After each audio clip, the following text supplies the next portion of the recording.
Et c'est le moment d'ouvrir notre page consacrée à l'actualité sportive en compagnie de Lise-Laure Etia. Bonsoir Lise-Laure. Bonsoir Namouri. Ce soir, vous êtes avec un invité. Nous allons parler de la formation des jeunes footballeurs en Afrique.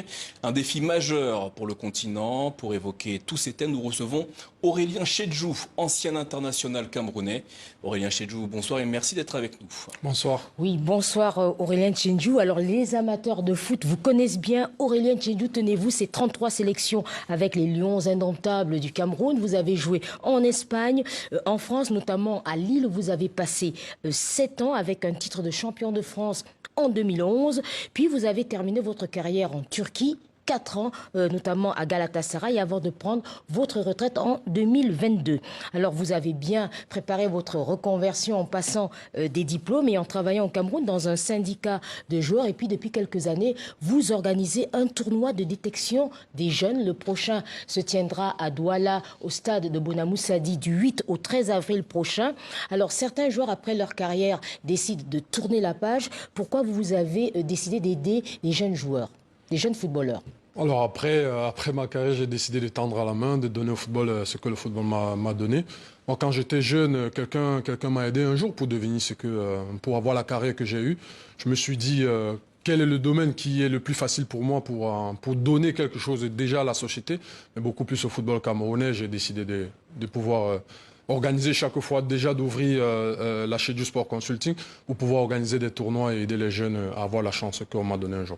Alors, Aurélien Chedjou, de nombreux centres de formation en voient le jour sur le continent africain au fil des mois et au fil des années. Combien d'équipes participent cette année au tournoi et quels sont les critères de sélection? Alors, cette année, nous avons 10 équipes. On va faire dans la même formule que le nouveau format de la Champions League. Les années précédentes, il faut dire qu'on avait 8 équipes reparties en 2 poules. Mais cette année, le fait que notre scout soit allé un peu partout au Cameroun et a vu qu'il y avait beaucoup plus de qualité, donc on a eu beaucoup plus d'équipes qui entraient dans les critères qu'on demandait pour pouvoir participer, d'où le nombre 10 en termes d'équipes cette année. Alors, comment est-ce que justement vous détectez les joueurs? Qui les détecte d'ailleurs? Alors, je le disais tout à l'heure, on est à la chaîne du sport consulting. On a moi qui suis PDG, on a un directeur général, on a un agent. On a aussi des scouts. C'est là où ils interviennent dès que le tournoi finit, pendant toute une année. Ils se baladent, enfin, ils voyagent dans tout le Cameroun pour pouvoir détecter quel centre de formation est en train de bien travailler avec les critères que nous demandons. Parce qu'il faut savoir qu'avant que les équipes n'arrivent, je fais quand même le tour des équipes en Europe pour savoir quels sont les postes demandés, quels sont les critères demandés pour certains joueurs. Et donc, quand il fait ses voyages dans tout le Cameroun, il nous revient avec des résultats. Et on fait autour d'une table, on fait des réunions pour voir qui viendra et qui ne viendra pas. Alors jusqu'ici, Aurélien Chedjou, est-ce que vous êtes parvenu à placer certains de ces joueurs en Europe? Oui, nous avons des joueurs que nous avons placés en Europe. Je préfère taire le nom maintenant parce que, en général, quand les noms sortent, il y a des agents véreux, il y a des gens qui peuvent tourner souvent le cerveau à certains jeunes. Pour le moment, je suis satisfait. C'est vrai que les débuts sont assez difficiles parce qu'il faut savoir qu'entre footballeur et dirigeant, c'est quand même 2 métiers différents, même si on parle toujours de football. Mais pour le moment, je suis satisfait parce qu'il y a de plus en plus d'équipes qui veulent participer et plus en plus d'équipes en Europe qui veulent venir regarder ce tournoi. Alors, pardon. Alors justement, les enfants sont autorisés à quitter le continent à l'âge de 18 ans par la FIFA. Comment est-ce que vous expliquez qu'une fois, par exemple, qu'ils arrivent en Europe, très peu intègrent les équipes premières et sont contraints de jouer avec les réserves? Il faut dire il y a déjà 18 ans, c'est un retard parce que ici en Europe, le jeune commence déjà à 10 ans jusqu'à 18 ans. Il y en a à 18 ans ici en Europe qui ont déjà 50 matchs en Ligue 1, voire en Ligue 2. Mais chez nous en Afrique, il y a ce retard-là de savoir qu'ils n'ont pas les mêmes formations qu'ici en Europe. Alors ce qu'il faudrait faire, à mon humble avis, c'est qu'il y ait un recyclage en tout cas, que certains entraîneurs européens viennent en Afrique pour pouvoir, le football évolue, pour pouvoir donner des nouvelles bases ou bien des nouvelles méthodes de travail à ces jeunes-là qui en ont besoin. Donc ce qui fait que quand un jeune arrive à 18 ans ici en Europe, il y a beaucoup de choses qu'il ne sait pas encore. Vous parlez par exemple de formation, mais j'ai envie de dire que même la vie en dehors du terrain aussi est importante. Ça veut dire comment manger, embrasser un nouveau monde qui est professionnel, parce qu'au Cameroun, certes, il y a souvent des infrastructures, mais Ce qui est le plus important à dire, c'est ce qui se fait en dehors du terrain. C'est là où il y a un peu la différence. Il y a quelques jours, Samuel Eto'o, le président de la Fédération camerounaise de football, nous a accordé une interview au journal Afrique. Il est revenu notamment sur le problème qui concerne l'âge des joueurs, un problème qui ne concerne pas uniquement les joueurs africains.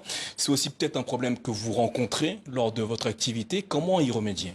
Alors, je parlais tout à l'heure des scouts qui font un peu le tour au Cameroun. Mais il faut savoir que nous, avant les tournois, on fait ce qu'on appelle un petit tamis.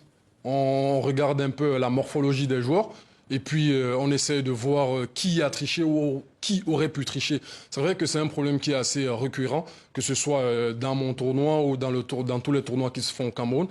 Il y a quand même de la progression dans tout ce qui est voir qui a triché, qui n'a pas triché. Je salue par exemple le travail vous l'avez dit, de Samuel Eto'o. Mais il faut savoir que ce problème est en train de disparaître. C'est un problème qui revient de plus en plus parce que certains se disent qu'en trichant sur les âges, on a plus de chance. Mais non, c'est pas ça le problème en fait. Le problème c'est il faut pas tricher parce que tôt ou tard, ça va vous rattraper. Mais je pense qu'on est en train de voir quel est on est en train de résoudre ce problème. C'est vrai qu'on vient de très très loin, mais on est en train de travailler pour. Alors justement, on parlait également, il faut parler également des agents. Vous disiez tout à l'heure que certains tournent la tête des enfants.